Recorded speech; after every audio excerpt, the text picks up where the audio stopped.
Greetings. This is Jaron, and I'm coming to you from my brand new office at New Hope Community Church.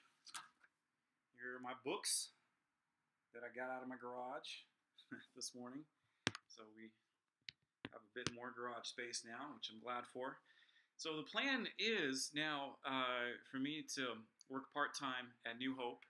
I'll be doing youth ministry on the weekends here while I continue to work at the medical board during the week. So it's going to be a challenge, and it's going to take some figuring out with me and my family, because I need to, of course, make them a priority over and above my ministry. My ministry needs to begin with my family at home. So this is going to take some figuring out, but we are excited because this is the path that God has led us towards. And for those of you guys that have been with us for the past and have walked this journey with us the last 3 years, or have just kind of known maybe secondhand what we've been going through, it's incredibly relieving and fulfilling, and it's just a good feeling to know that we're now on a clear path that the Lord has set us upon. Just to retrace our journey, 2015, 3 years ago now, I left Laguna Chinese Baptist Church.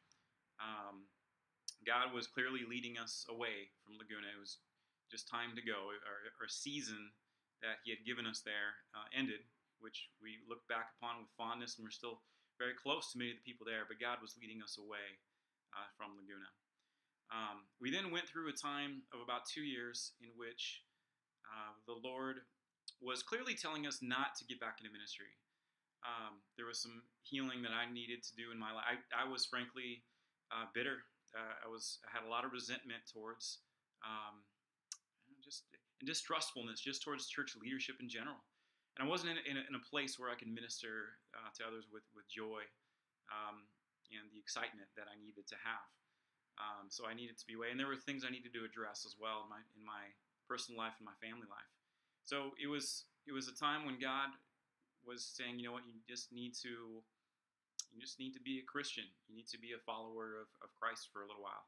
And that was a challenge after having been in a place of, I'd say, in a position that afforded a certain amount of respect and a little bit of clout, being a leader, to go to being a state worker, to being an office technician, was a very humbling thing and a very difficult thing for me. But there was a great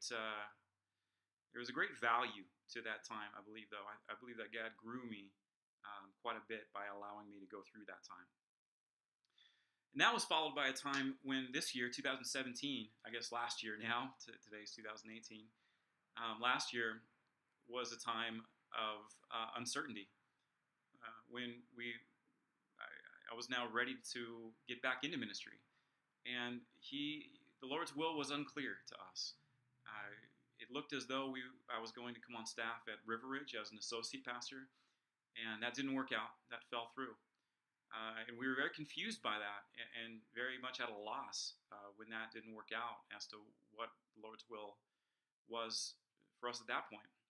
That was followed by a time when there were a couple paths that we could take, and I was actually offered a lead pastor position in near Redding, California, which we almost took, but decided did not feel the Lord releasing us to take that position. And so there was months in which we really didn't know. We didn't know what God was doing, and we just kept things on hold. There were upgrades to our house we didn't do because we weren't sure if we were moving. We had a lot of things that we were just putting on hold until and it was a very difficult time. It was a very frustrating time, but that was followed. I can't tell you the immense joy that followed when the Lord did make His will clear to us and spoke to us and told us that we needed to stay, that our time in Elk Grove was not finished yet, Elk Grove, Sacramento, that we needed to stay, in part because of my daughter Naomi and her needs that are being met here by the services we have in place for her here in Sacramento. But also, it was a reminder to us that we still continue to feel a burden for the people here in Elk Grove, and that there's a sense of calling we have towards Elk Grove, that we don't feel like we can turn our back on quite yet. So for those reasons, and because another path to ministry opened up here at New Hope, we have decided to stay. And it's just an incredibly freeing feeling and an incredibly gratifying feeling to have waited upon the Lord, and finally to hear Him carve out a path for us. And I share all this with you all. I just believe that it's important for me that God is going to use this time as an encouragement for others. And maybe some of you are in a time right now at the outset of this new year where you are waiting you're waiting on the Lord. And it probably feels as though, if that's you, if you're not sure what the path is He has for you, you're not sure what He's doing or where He's leading you. Maybe you've been in prayer, maybe you've been seeking the Lord, maybe you've been seeking the Lord's will, maybe you've been close to the Lord, and yet there's still a silence that you're feeling, and you're probably feeling that God is distant as you're waiting upon Him, that God is not hearing your prayers, that God is not near you, is not attentive to you. But I just want to encourage you, if that's where you're at, that there's a purpose for this time. There is a purpose that the Lord has for you in this time of waiting that you may be in. God, I think, wants us to be okay with being able to be faithful to Him in the small things. You may be like I've been doing, working in 8 to 5 every day, without much purpose that you can see in the work itself. And one thing that I believe it's important for us as believers to do is to be okay with that, and to be able to be faithful and to be able to love the Lord and to love others when there's nothing exciting about our days. When there isn't an obvious sense of missions or ministry that you can see through what you're doing. God calls us to have a deeper sense of a theology of work, where we can know that we're serving Him through doing our jobs well, through performing our tasks, our menial tasks well. By doing that, we ultimately need to see ourselves as serving the Lord and being faithful to the Lord and what He has us doing and what He's providentially allowed us to be doing at this time. And then loving others and loving the people we serve and loving our coworkers every day. That can be harder than doing it in some grand way on a missions trip. Doing it every day to the people you are around every day that maybe irritate you, that you irritate on a daily basis. Can you love those people? Can you do that? God may be asking you to, in a very unglorious way, to live for Him in the place that you're in. There's a sense of, I think, of adventurism that I've been guilty of myself. It's where I always want to feel like I'm in the midst of something exciting, in what I'm doing for the Lord. And yet this has been a time when God has told me, no, there isn't going to be that. You need to learn to serve me in the grind. And that may be you too. You may need to learn to serve God when nobody's watching, and through things that nobody notices you doing. You may be called to serve God in those things as you're waiting for for His will to be revealed to you in something, or not, as you're waiting upon His timing.